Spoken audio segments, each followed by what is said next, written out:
Hello students, good morning.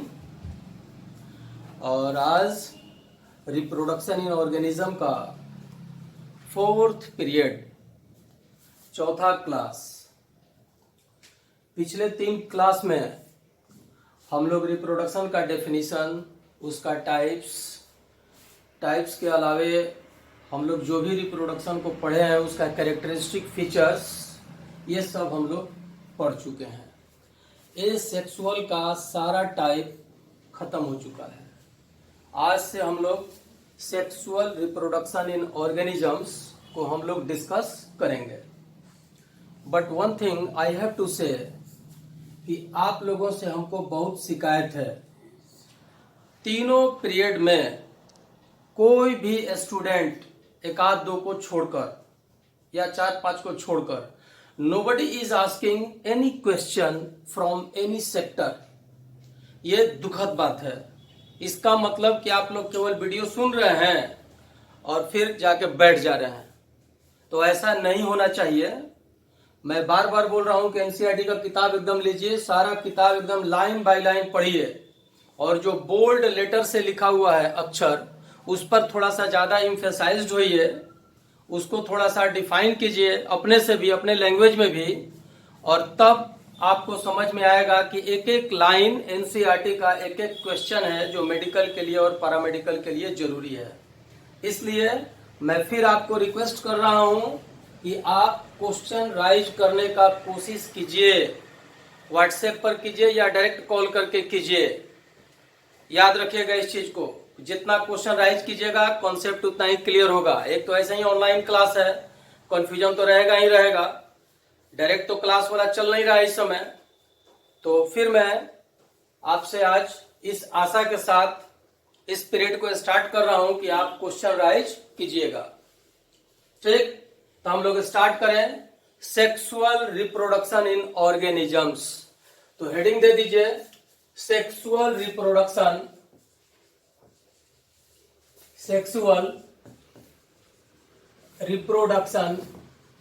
इन organisms.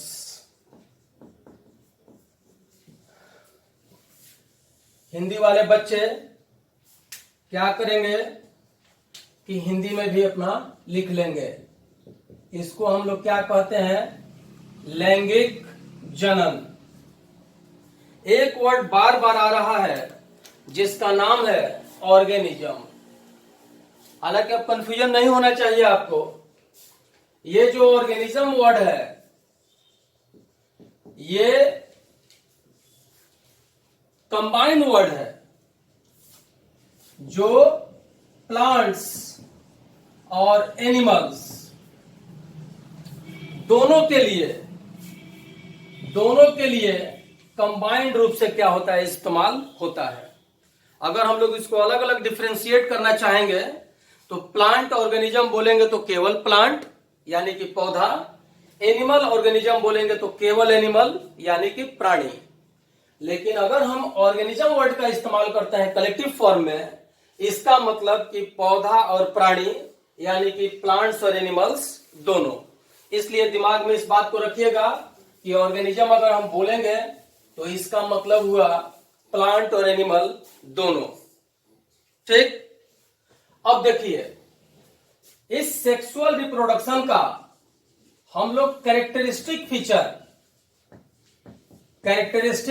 Feature यानी कि इसका महत्वपूर्ण लक्षण गुण क्या है जो कि इसको एसेक्सुअल से डिफरेंशिएट करता है, यानी कि इसको अलग करता है। तो याद कीजिएगा, जितना हम एसेक्सुअल में पढ़ाए उसका ठीक उलट होगा। इसमें कोई उससे इसका कंपैरिजन नहीं होगा, एकदम कंप्लीटली डिफरेंट है। कैसे डिफरेंट है? तो पहला कैरेक्टरिस्टिक फीचर इसका यह है कि यह सेक्सुअल रिप्रोडक्शन बाई पेरेंटल होता है। क्या होता है? By parental. तो लिख लीजिए बाई पेरेंटल प्रोसेस। ये बाई पेरेंटल प्रोसेस है। इसका मतलब कि इसमें मेल एंड फीमेल ये अलग अलग सेक्स सेल्स आर इन्वॉल्व्ड। ठीक, यानी कि हिंदी वाले बच्चे लिख लीजिएगा, इसमें नर और मादा दोनों सेक्स सेल यानी कि लैंगिक कोशिका अलग से एकदम इन्वॉल्व होगा, यानी कि बनेगा। इसमें मेल सेक्स सेल भी बनेगा, फीमेल सेक्स सेल भी बनेगा। ऐसा इसलिए है कि यहां बाई का मतलब क्या होता है, दो, और पेरेंटल का मतलब पेरेंट, यानी कि यहां पर टू पेरेंट्स क्या होंगे, इन्वॉल्व होंगे। ठीक, अब टू पेरेंट में याद कीजिएगा, एक हो जाएगा मेल पेरेंट, इसमें से जो सेक्स सेल निकलेगा ये अगर हम लोग एनिमल में आते हैं तो इसका नाम हम लोग देते हैं एस्पर्मेटोजोआ। लेकिन अगर हम जोन लिखे इसका मतलब एक सेल। उसी तरह से फीमेल पेरेंट जो रहेगा ये भी सेक्स सेल को निकालेगी, इसको हम लोग कहते हैं ओवम। अब देखिए, दिमाग में एकदम बात बैठा लीजिएगा, कोई भी अकेला सेक्स सेल क्या होगा, हैप्लॉइड होगा। क्या होगा, हैप्लॉइड होगा, यानी कि एन सेट होगा इसमें क्रोमोसोम का। उसी तरह से ओवम भी क्या होगा, हैप्लॉइड ही होगा। ओवम भी क्या होगा, हैप्लॉइड। इसको हम लोग एन से क्या करते हैं, सिंबलाइज करते हैं, ये हो जाएगा। अब देखिए, होने को तो सेक्स सेल आपका ये भी हैप्लॉइड है, ये जो ओवम है ये भी क्या है, हैप्लॉइड है। लेकिन ये दोनों का दोनों मेल बॉडी में और फीमेल बॉडी में, ये जब भी इसका प्रोडक्शन होता है तो ये मियोटिक सेल डिवीजन के द्वारा होता है, यानी कि इसका प्रोडक्शन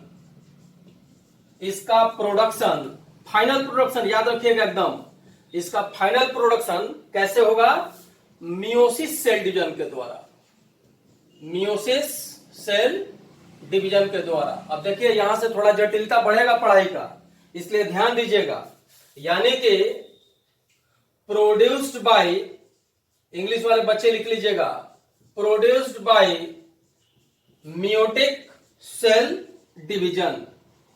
ये मियोटिक सेल डिवीजन के द्वारा क्या हो जाएगा, इसका प्रोडक्शन हो जाएगा। अब देखिए हम क्या बोले हैं, हम बोले कि मेल और फीमेल ये जो सेक्स सेल है ये अलग अलग पेरेंट से क्या होगा, बनेगा। बन तो गया ही, लेकिन प्रोसेस में जब तक सेक्सुअल रिप्रोडक्शन में दोनों के बीच में फ्यूजन नहीं होगा, यूनियन नहीं होगा, दोनों के बीच में मिलने का प्रक्रिया नहीं होगा, तब तक सेक्सुअल रिप्रोडक्शन का कोई मायने नहीं है। यानी कि दोनों के बीच में क्या होगा, फ्यूजन होगा।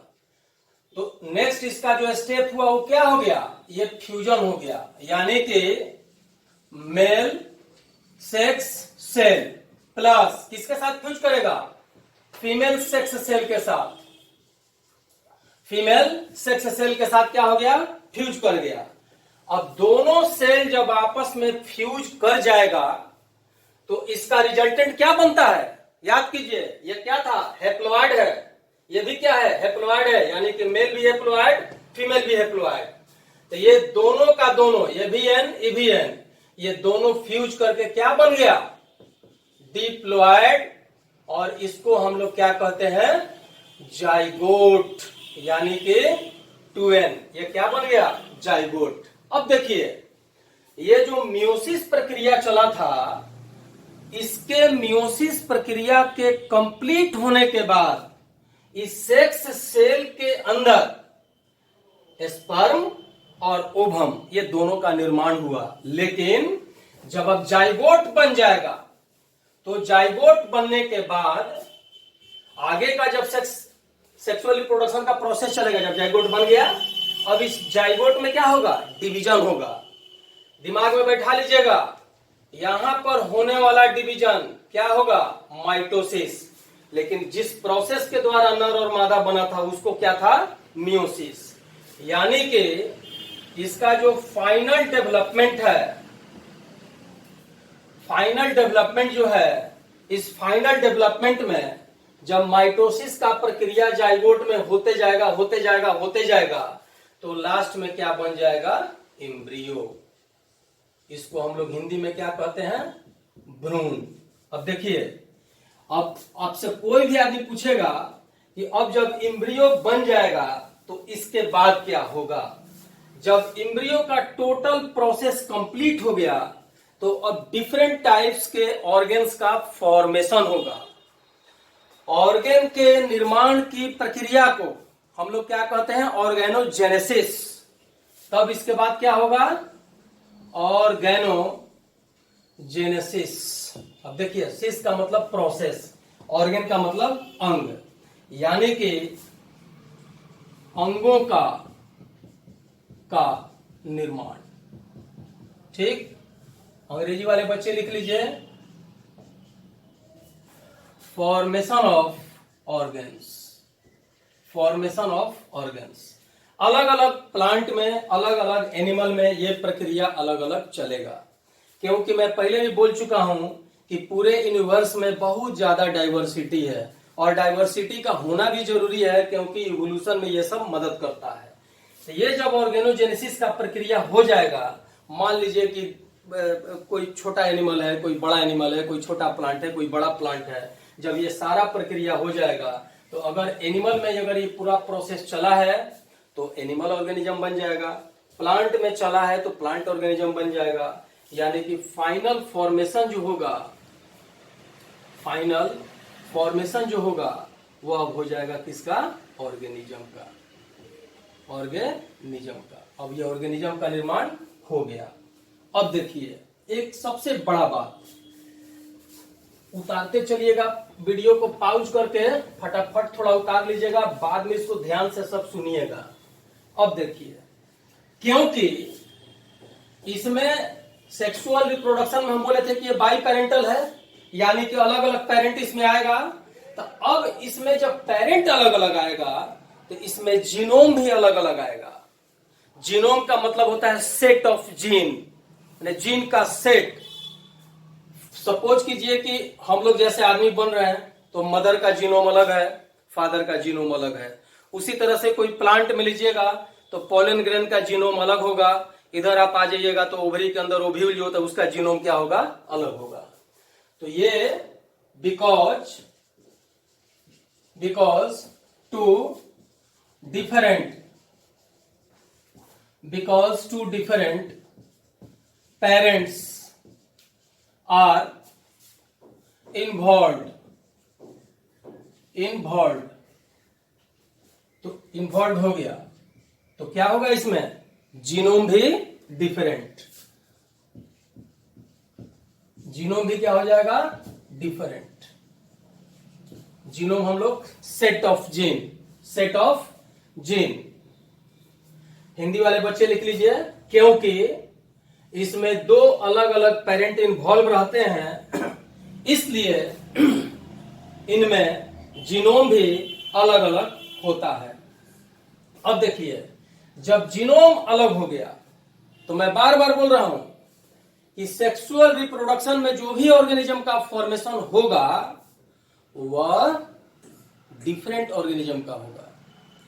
मिलेगा जरूर अपने मां बाप से, लेकिन चूंकि जेनेटिक कैरेक्टर मदर का, जेनेटिक कैरेक्टर फादर का, यानी कि जेनेटिक कैरेक्टर मेल का, जेनेटिक कैरेक्टर फीमेल का, दोनों अलग अलग है और दोनों कंबाइन किया है, तो जाहिर सा बात है कि जो भी बनेगा तो इसमें जेनेटिकली डिफरेंट ऑर्गेनिजम्स का निर्माण होगा।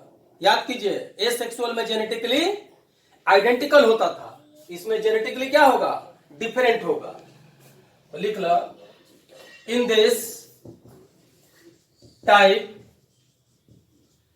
अब ये जीनोम डिफरेंट है, टाइप हेंस कर लीजिए, hence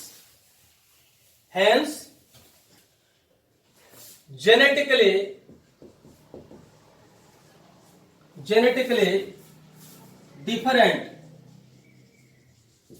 organisms are produced। Hindi वाले बच्चे लिखिए, इसलिए इसमें जेनेटिकली डिफरेंट यानी कि भिन्न भिन्न ऑर्गेनिजम्स का निर्माण होता है। डिफरेंट ऑर्गेनिजम्स का निर्माण होता है। अब देखिए एक बात, मूल बात, मैं पहले भी बोला था कि 10 लाख साल पहले हम लोग जो आए धरती पर और अभी जो हम लोग हैं धरती पर, दोनों में डिफरेंस है। बहुत सारा मॉर्फोलॉजिकल और बहुत सारा एनाटॉमिकल भी चेंज हो गया है। ऐसा क्यों हुआ? क्योंकि जेनेटिकली जब डिफरेंट ऑर्गेनिज्म का निर्माण होगा तो ये इवोल्यूशन की प्रक्रिया के लिए जरूरी होगा। यानी इवोल्यूशन की प्रक्रिया में ये डिफरेंट जो जीनोम है ये हमको मदद करेगा और ये सर्वाइवल के लिए बहुत जरूरी है। प्रकृति में सर्वाइवल के लिए किसी भी ऑर्गेनिज्म में जब भी इवोल्यूशन आप देखिएगा कि हो रहा है उसमें, अगर, क्योंकि इवोल्यूशन क्या है, एक प्रकार का स्लो एंड ग्रेजुअल प्रोसेस है, और जब भी होगा वो प्रोसेस तो जेनेटिकली डिफरेंट ऑर्गेनिज्म जब रहेंगे उसमें आसानी से होगा, उसका सर्वाइवल का क्षमता बढ़ेगा। किसके तुलना में? एसेक्सुअली प्रोड्यूस्ड जो ऑफस्प्रिंग्स है उनके तुलना में। तब इसका मतलब क्या हो गया? ये हेल्पफुल इन इवोल्यूशन। अगर मान लीजिए कि कोई भी आदमी आपसे कहा कि डिफाइन कीजिए इवोल्यूशन को, तो इसको तो खैर हिंदी में हम लोग क्रमिक विकास कहते ही हैं, क्रमिक विकास। तो इसमें आ जाइएगा, इसको हम लोग डिफाइन करेंगे स्लो यानी कि धीरे धीरे होने वाला, and gradual, slow and gradual process, यानी कि धीरे धीरे और क्रमिक रूप से आगे बढ़ने वाला ये प्रक्रिया होता है, याद रखिएगा। लेकिन एक चीज और है, बहुत सारा हम मेडिकल के कंपटीशन में देखे थे, तो क्वेश्चन पूछता है कि इवोल्यूशन में एक्चुअली होता क्या है। मान लीजिए 4 को 5 को ऑप्शन दे देगा, होता क्या है। तो इवोल्यूशन का जो भी प्रक्रिया है, इसमें एनर्जी का कंजर्वेशन होता है, यानी कि कंजर्वेशन ऑफ एनर्जी। याद रखिएगा, आप एक रूल पढ़े हैं आप लोग फिजिक्स में कि एनर्जी का, ऊर्जा का जो रूप है, इसको हम लोग केवल चेंज करते हैं, ना इसको हम लोग पैदा कर सकते हैं और ना इसको हम लोग बर्बाद कर सकते हैं। जो भी एनर्जी कांस्टेंट है, इस बात को एकदम दिमाग में बैठा लीजिएगा। अब इसका अगला पॉइंट देखिए, एसेक्सुअल से यह और क्या क्या चीज में डिफरेंट है। तो देखिए उसमें क्या था, सिंपलेस्ट प्रोसेस था और रैपिड होता था। अब यहां तो ना सिंपलेस्ट होगा और ना रैपिड होगा। क्यों? क्योंकि सेक्स ऑर्गन का जब निर्माण होगा शरीर के अंदर, मैच्योरिटी आएगा तब ना बनेगा, तो समय लगेगा, इसमें टाइम लगेगा। इसमें ये मत जानिएगा कि एकदम आज हुआ कल फटाफट रिप्रोडक्शन का पावर आ जाएगा, ऐसा नहीं होगा। यानी कि यह क्या होगा, कॉम्प्लेक्स यानी कि जटिल, complex and slow process. Slow माने धीरे धीरे चलने वाला, यानी कि यह जटिल एवं धीरे धीरे चलने वाला क्या है, प्रोसेस है। किसके तुलना में? एसेक्सुअल के तुलना में।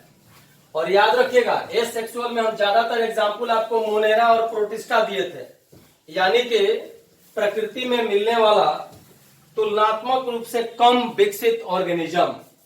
लेकिन ये जो सेक्सुअल रिप्रोडक्शन होगा, जब कॉम्प्लेक्स और स्लो प्रोसेस है, तो ये जब भी होगा तो हायर ऑर्गेनिजम्स में होगा, चाहे वो प्लांट हो चाहे वो एनिमल हो। यानी कि इसका एग्जाम्पल क्या हो गया पूरा सेक्सुअल रिप्रोडक्शन का, कि हायर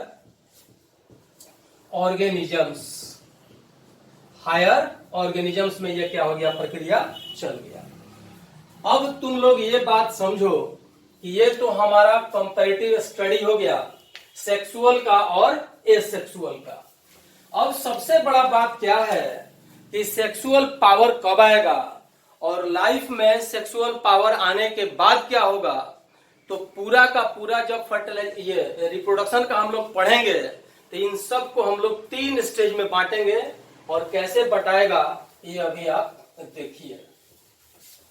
सबसे पहला चीज अभी जो हम बोले कि power of attainment of reproduction, यानी कि जब प्रजनन का क्षमता आ जाएगा, क्रिएट हो जाएगा, तो कैसे हम लोग फिर रिप्रोडक्शन करेंगे।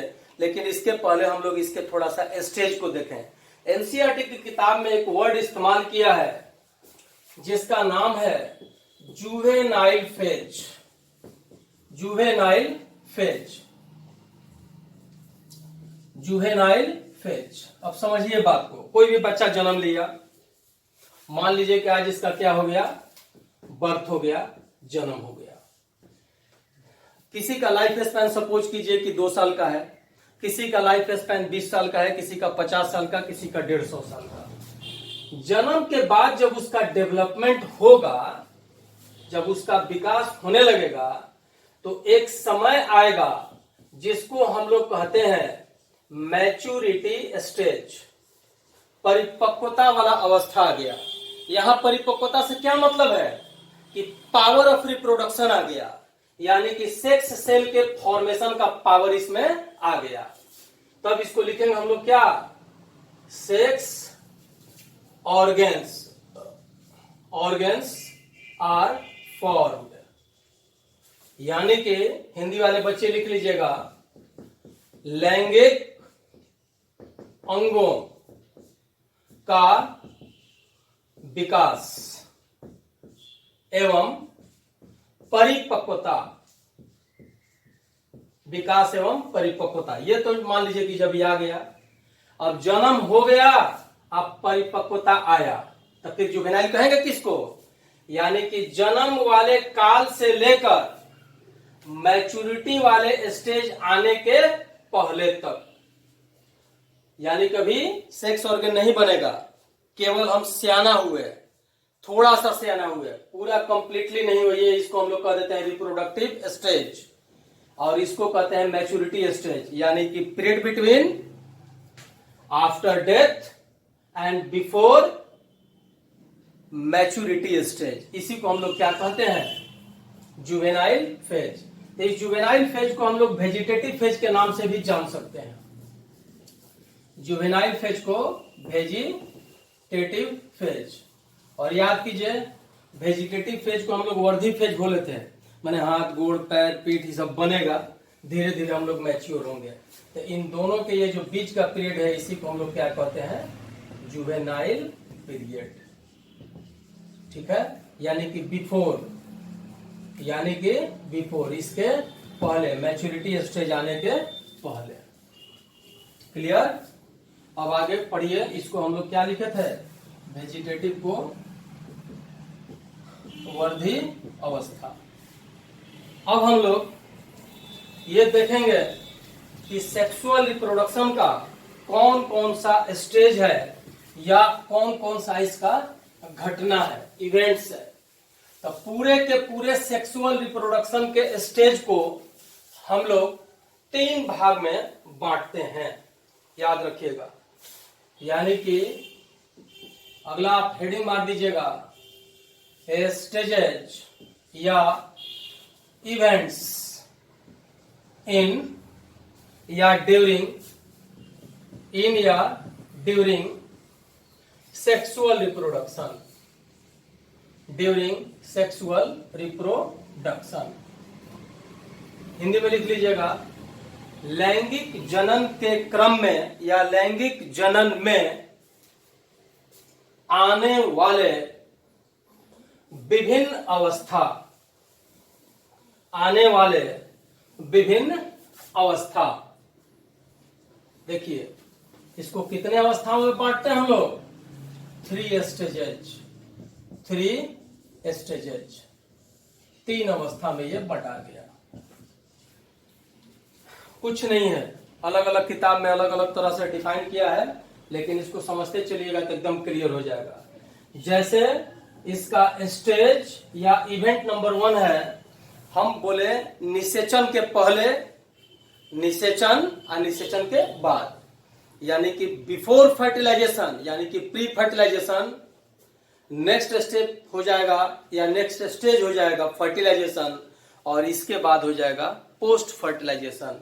कभी कभी क्वेश्चन पूछ देता है कि फल का निर्माण कब होगा, प्री में कि पोस्ट में, तो एकदम ब्रेन जरा सा दौड़ाइएगा कि फर्टिलाइजेशन के बाद है ना बनेगा फ्रूट, तो इसलिए पोस्ट फर्टिलाइजेशन। तो कितना स्टेज में इसको हम लोग बांटे?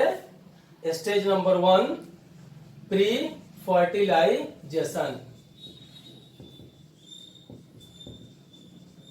प्री फर्टिलाइजेशन हिंदी वाले बच्चे लिख लीजिएगा, निषेचन के पहले वाला अवस्था, निषेचन के पहले वाला अवस्था। तो अब सवाल उठता है कि यहीं पर हम लोग लिखते चले कि आखिर निषेचन के पहले वाला जो अवस्था होगा तो इसमें क्या क्या होगा। तो आप देखिए, सबसे पहला चीज कि मेल गैमेट और फीमेल गैमेट बनेगा, तब ना भाई आगे जाके फर्टिलाइजेशन होगा मेल और फीमेल गैमेट के बीच में। तो मेल गैमेट के बनने की प्रक्रिया और फीमेल गैमेट के बनने की प्रक्रिया, दोनों को संयुक्त रूप से हम लोग मिला करके कहते हैं गैमेटोजेनेसिस, यानी कि गैमेट के निर्माण का प्रक्रिया। यानी कि प्री फर्टिलाइजेशन स्टेज का जो पहला बात होगा, पहला फैक्ट होगा, वह क्या होगा? गैमेट निर्माण। गैमेट निर्माण यानी कि गैमेटोजेनेसिस। अब देखिए यहीं पर एकदम दिमाग में बैठा लीजिएगा, गैमेटोजेनेसिस में क्या हो जाएगा? एक ये भी हो जाएगा मेल गैमेट, यानी कि ये भी बनेगा, ये भी क्या है? हैप्लॉइड। और ये क्या है? Female gamete. फीमेल गैमेट, इसको सिंबलाइज अपना करते रहिएगा ताकि याद रहेगा। फीमेल गैमेट, ये भी क्या होगा? हैप्लॉइड हो गया। अब देखिए बहुत सारे प्लांट में चलिएगा तो गैमेट के ही निर्माण में हम लोगों को पढ़ना है पॉलिनेशन, यानी परागण। तो अगर हम लोग प्लांट में चलते हैं तो ये प्रक्रिया हम लोग पॉलिनेशन में देखेंगे, यानी कि परागण में देखेंगे। एनिमल में चलिएगा तो फिर हम लोगों का स्पर्मेटोजेनेसिस हो जाएगा और ooजेनेसिस हो जाएगा। एनिमल में हम लोग चलेंगे तब।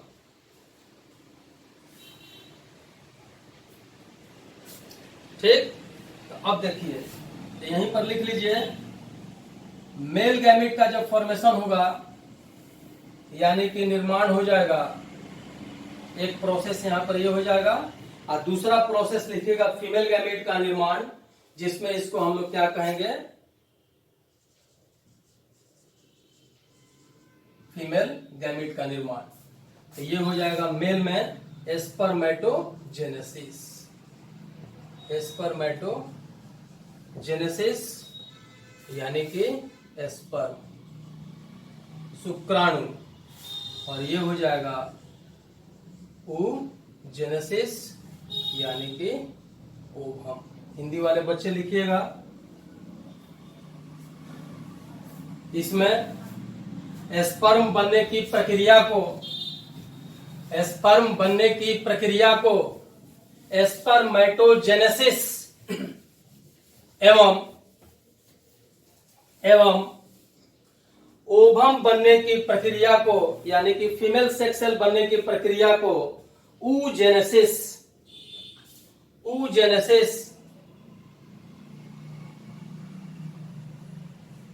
ये क्या हो गया? मेल, ये क्या हो गया? फीमेल। ooजेनेसिस कहा जाता है। चलिए आगे बढ़िए। अगर कभी कभी ऐसा भी ऑर्गेनिज्म होता है जिसमें मेल और फीमेल गैमेट अगर मॉर्फोलॉजिकली सिमिलर होगा तब उसको क्या कहेंगे, और मॉर्फोलॉजिकली डिफरेंट होगा तब हम लोग उसको क्या कहेंगे। क्योंकि क्लेमाइडोमोनास एक ऐसा प्लांट है जिसमें हम लोग देखेंगे कि इसमें गैमेट एक समान भी होता है, डिफरेंट भी होता है। तो जब एक समान होगा यानी कि मॉर्फोलॉजिकली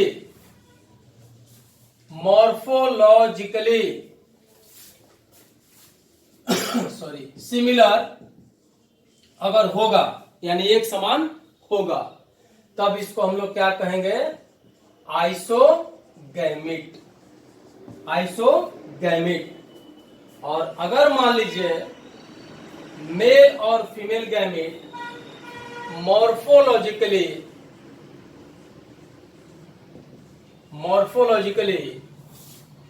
अगर डिससिमिलर होगा यानी कि अलग अलग होगा तब इसको हम लोग क्या कहेंगे, तब इसको हम लोग कहते हैं हेटेरोगैमिट्स। इसको क्या कहेंगे, हेटेरोगैमिट्स। अब देखिए यहां भी जब हम लोग आगे पढ़ेंगे तो इसमें भी दो टाइप है। एगो को कहते हैं एनिसोगैमस और फिर एक को कहते हैं हम लोग उगैमस। यानी कि तब तीन तरह का हो जाएगा उसमें, आइसोगैमस टाइप का, एनिसोगैमस टाइप का और उगैमस टाइप का। कितना देर हुआ, 31। उगैमस टाइप का। इस तरह से ये प्रक्रिया इसमें चलेगा। आगे अब हम लोग बढ़ते हैं कि अब इसके बाद हमारा इसी प्रोसेस में यानी प्री फर्टिलाइजेशन में तो पॉलिनेशन मान लीजिए प्लांट का अगर केस है तो हो गया। अब इसके बाद क्या होगा, एनिमल का भी केस रहेगा तो मान लीजिए मेल और फीमेल सेक्स सेल आपस में फ्यूज करेगा तो ये प्री फर्टिलाइजेशन में नर में और मादा में दोनों में अलग अलग सेक्स सेल का निर्माण हो गया। तो ये जब प्रक्रिया हो जाएगा तो सेक्सुअल रिप्रोडक्शन का दूसरा स्टेज स्टार्ट होगा ना। तो इस दूसरे स्टेज को हम लोग क्या कहते हैं, फर्टिलाइजेशन। इसको हम लोग हिंदी में क्या कहते हैं, निषेचन।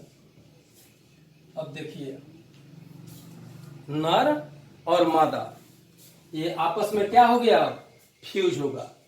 इसीलिए फर्टिलाइजेशन को हम लोग सिनगैमी, फर्टिलाइजेशन को हम लोग क्या कहते हैं, सिनगैमी।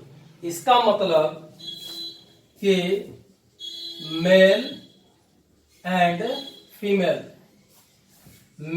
फीमेल गैमिट का क्या हो जाएगा, फ्यूजन। क्या हो जाएगा, फ्यूजन या यूनियन यानी कि मिलना। हिंदी वाले बच्चे लिखिए कि निषेचन के प्रक्रिया में नर और मादा दोनों गैमेट का आपस में फ्यूजन यानी कि आपस में मिलना, फ्यूजन होता है। अब देखिए ये फ्यूजन का जो प्रक्रिया है ये फर्टिलाइजेशन भी दो तरह का होगा। अगर फर्टिलाइजेशन का प्रक्रिया बाहरी वातावरण में हो रहा है, शरीर के अंदर नहीं होगा, मादा के शरीर के अंदर नहीं होगा, बाहर होगा, एक्सटर्नल इन्वायरमेंट में होगा, तब इसको कहेंगे एक्सटर्नल फर्टिलाइजेशन। और जब शरीर के अंदर होगा तो इसको कहेंगे इंटरनल फर्टिलाइजेशन। एक्सटर्नल फर्टिलाइजेशन जैसे मेढक है उसमें हो जाएगा। तो फर्टिलाइजेशन कितने तरह का हो गया, फर्टिलाइजेशन ये दो तरह का हो गया। एक्सटर्नल को हम लोग हिंदी में क्या कहते हैं, हिंदी में इसको कहते हैं बाह्य। और दूसरा हो गया इंटरनल यानी आंतरिक। याद रखिएगा इसमें शरीर के अंदर फर्टिलाइजेशन यानी निषेचन का प्रक्रिया शरीर के अंदर होगा। इंटरनल में जैसे मनुष्य है, पक्षी है, लेकिन एक्सटर्नल का सबसे चर्चित एग्जाम्पल है आपका फ्रॉग यानी कि मेढक। और इंटरनल में मान लीजिए मैमल है,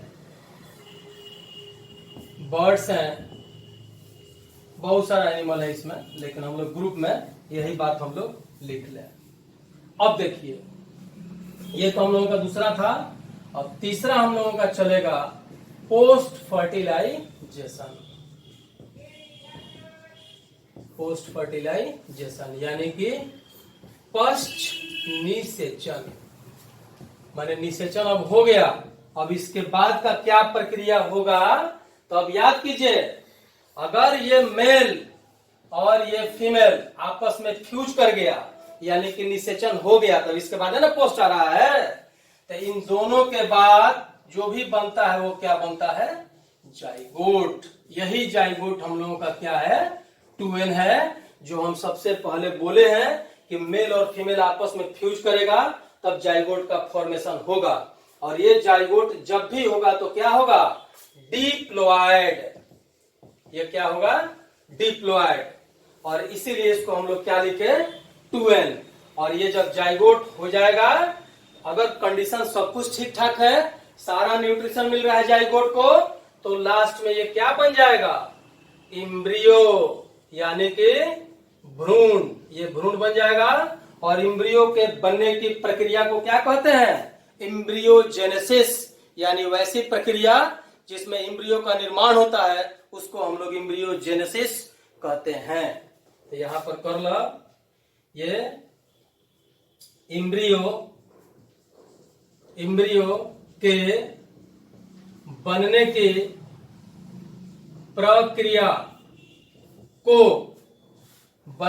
प्रक्रिया को इम्ब्रियोजेनेसिस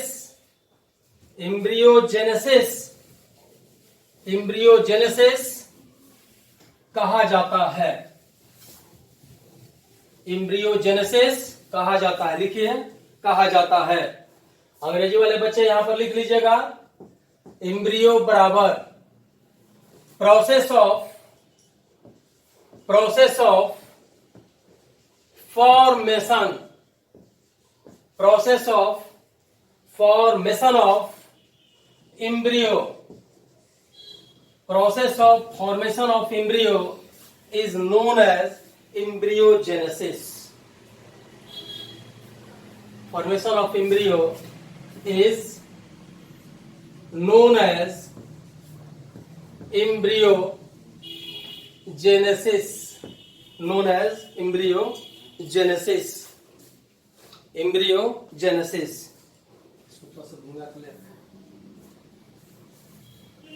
अब देखिए, अब इसके बाद हम लोग ये देखें कि आखिर सेक्सुअल रिप्रोडक्शन होगा कब। एनसीईआरटी में देखिए 2 वर्ड का इस्तेमाल किया है।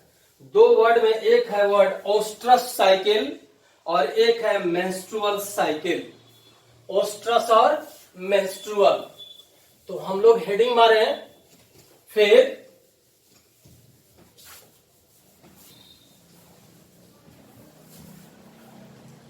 सेक्सुअल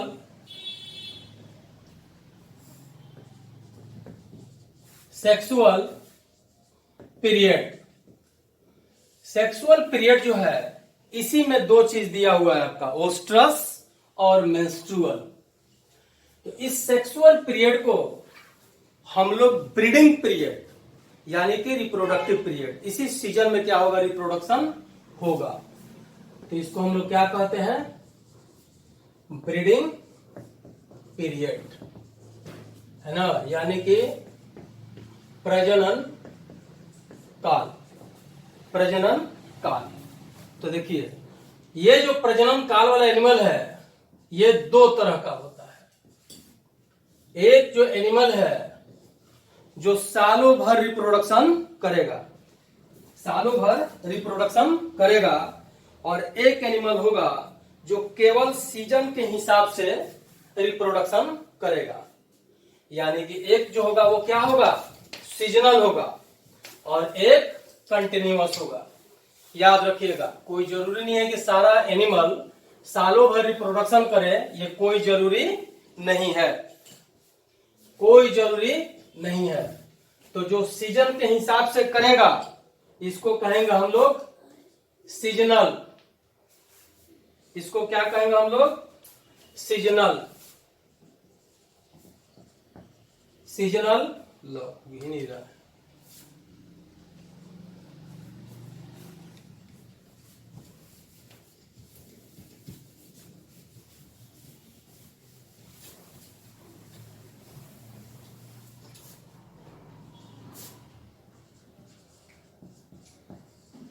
सीजनल ब्रीडर, सीजनल ये हो गया ब्रीडर, और एक होगा कंटिन्यूअस, कंटिन्यूअस।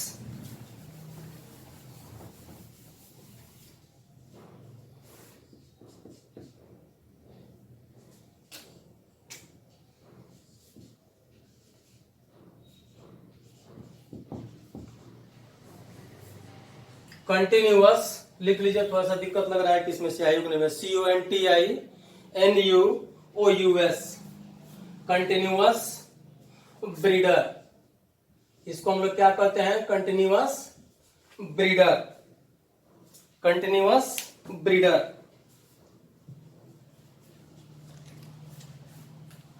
सीजनल में ये देखिए, सीजनल में जब भी होगा एक पार्टिकुलर सीजन में होगा, खास सीजन में होगा, यानी कि लिख लीजिए takes place only in particular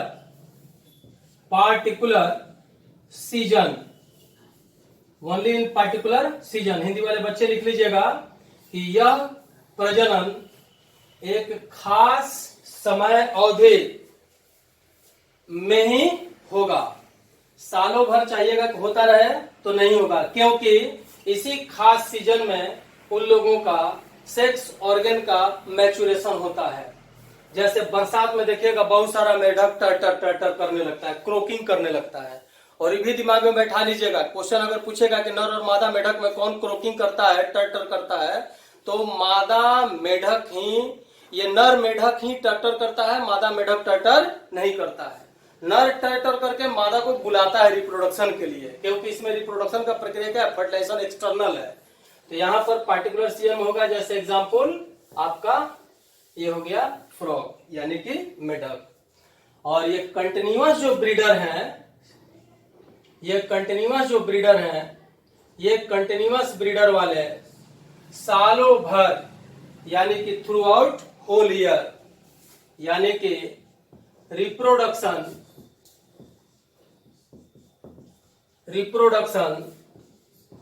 takes place throughout whole year. Hindi वाले बच्चे लिख लीजिएगा कि इसमें रिप्रोडक्शन का प्रक्रिया संपूर्ण वर्ष होते रहता है, कभी भी होता रहेगा। लेकिन वो बात है कि कब होगा ये? जब सेक्सुअल पावर आ गया, तब सेक्सुअल पावर यानी ऑर्गन का निर्माण हो गया। अब उसके बाद ही सालों भर ये होता रहेगा।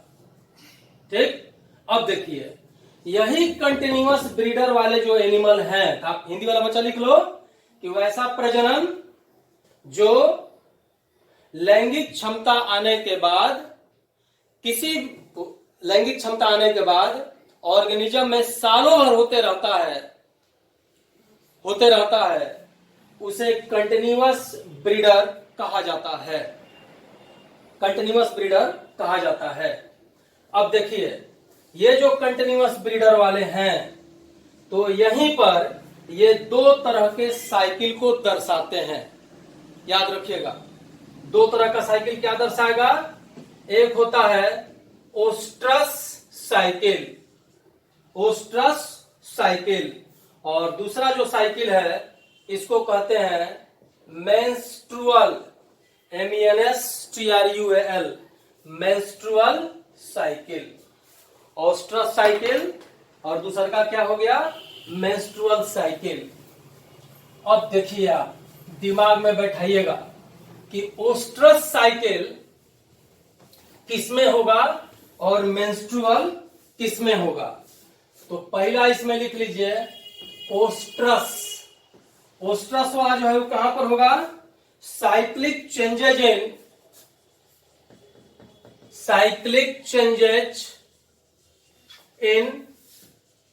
In non primates, cyclic changes in non primates, यानी कि नॉन प्राइमेट्स में, हिंदी वाले बच्चे लिखे हैं, नॉन प्राइमेट्स में जो साइक्लिक चेंज होता है उसे ही ओस्ट्रस साइकिल कहा जाता है। ओस्ट्रस साइकिल कहा जाता है। जैसे काऊ, सेप, काऊ कर लीजिए, सेप, डॉग, इटीसी। याद रखिएगा, यहां पर एक वर्ड आया है नॉन प्राइमेट, अभी तुरंत समझा रहे हैं कि नॉन प्राइमेट और प्राइमेट में फंडामेंटल अंतर क्या है, ये पूछ देता है कभी कभी। तो पहले लिख लीजिए ओस्ट्रस और मेंस्ट्रुअल। मेंस्ट्रुअल, इसमें लिख लीजिए cyclic changes, cyclic changes in primates, in primates. ठीक, जैसे मंकी या मैन, मैन का मैमल कर लीजिए, मंकी तो मैमल है, यानी कि हम लोग सीधे सीधे कर लेंगे जितना भी ये ह्यूमंस है, ह्यूमंस। अब देखिए आप एगो बात, प्राइमेट क्या है और नॉन प्राइमेट क्या है। तो यहां आप लिख लीजिए पहले प्राइमेट, कंफ्यूजन आपका होगा, उससे बढ़िया है कि पहले इसको समझ लीजिए। देखिए प्राइमेट में एग्जांपल क्या है, मंकी है और ह्यूमन है। इसमें क्या है, काऊ है, सिप है, डॉग है, नॉन प्राइमेट में। इस प्राइमेट एनिमल में सेरिब्रल हेमिस्फेयर, यानी कि जहां से सोचने समझने का क्षमता, इंटेलिजेंस का, पावर ऑफ इमोशन, ये सब जहां पर है वहां पर ये ज्यादा मिलेगा। प्राइमेट्स में क्या हो जाएगा, cerebral hemisphere, cerebral hemisphere, cerebral hemisphere well developed, well developed, यानी कि बहुत ज्यादा क्या होगा, डेवलप्ड होगा। और इसका जो डिग्री ऑफ इंटेलिजेंस जो है क्या हो जाएगा, अगर बढ़ गया तो ज्यादा हो जाएगा ना, यानी कि डिग्री ऑफ इंटेलिजेंस, इंटेलिजेंस क्या होगा, comparatively, comparatively developed, comparatively developed. एक तो ये बात हो गया प्राइमेट्स में। ठीक, और भी है, जैसे पेंटाडक्टाइल होगा, लिम्ब क्या होगा, पेंटाडक्टाइल, कॉमा कर लीजिए, लिम्ब क्या हो गया, पेंटाडक्टाइल, जैसे 5 उंगली हम लोगों का दिखता है वैसे पेंटाडक्टाइल। ठीक है, और पेंटाडक्टाइल के बाद अब एकदम दिमाग में रख लीजिएगा कि आंख का जो इसमें स्ट्रक्चर है एकदम फ्रंट पर रहेगा, यानी कि आईज, आईज फ्रंट साइड, एकदम सामने में दिखेगा। हम लोग हो गए आदमी, उसी में ये। अब आइए नॉन प्राइमेट्स को हम लोग कैसे बात करेंगे, कैसे समझेंगे नॉन प्राइमेट्स। सबसे पहला चीज कि इसमें सेरिब्रल हेमिस्फेयर हम लोगों की तुलना में क्या होगा, कम होगा, है ना। तो little development, little development of cerebral hemisphere, ये सबसे बड़ा बात है। यानी कि जब ये लिटिल रहेगा, कम विकसित रहेगा, तो क्या होगा, थिंकिंग पावर, सोचने समझने का क्षमता भी कम रहेगा, तो लो थिंकिंग पावर। और दूसरा चीज हम लिखे थे कि ये पेंटाडक्टाइल है, यहां पर ये क्या होगा, पेंटाडक्टाइल एकदम कभी भी नहीं होगा। और थोड़ा सा छोटे चलिएगा आर्थ्रोपोडा ग्रुप में, तो इनका लेग्स जो होता है मल्टी ज्वाइंटेड होता है, यानी कि appendages, appendages multi jointed, multi jointed. इस तरह से फंडामेंटल डिफरेंस हमारा प्राइमेट में और नॉन प्राइमेट में। सेक्सुअल रिप्रोडक्शन के इस चैप्टर में अभी इतने ही दूर तक इसका जनरल डिस्कशन अब आपका दिया है। हम लोग अब कल वाले पीरियड में क्या करेंगे कि अब रिप्रोडक्शन का जो पॉलिनेशन वाला भाग है, यानी कि प्लांट्स में जो रिप्रोडक्शन का चैप्टर है उसमें पॉलिनेशन से स्टार्ट किया है। हम लोग कल कोशिश करेंगे कि पॉलिनेशन को ही डील करें। आप पॉलिनेशन पढ़ के आइएगा और उसका हम लोग डिस्कशन करेंगे। अब धीरे धीरे आपका सिलेबस बहुत फास्ट जा रहा है, याद रखिएगा। मैं हर हाल में, अगर ये कोविड-19 का इफेक्ट चलता रहा दिसंबर तक, सितंबर तक या जब तक भी चला, दिसंबर तक अगर चला तो मैं तो सिलेबस खत्म कर दूंगा नवंबर में ही। लेकिन अगर क्लासरूम स्टार्ट हो गया तो घबराना नहीं है, हम क्लासरूम में ही सारा प्रैक्टिकल का व्यवस्था हम लोग आप लोगों का करेंगे। जो डिसेक्शन वगैरह आता है ये सारा हम लोग क्लास में ही करेंगे। इस तरह से आपका चलता रहेगा पढ़ाई। मैं फिर कह रहा हूँ कि आप किताब निकाल कर उसको सामने रखिएगा, तब जाकर के ये लेक्चर को सुनिएगा, समझ में ज्यादा आएगा। Thank you.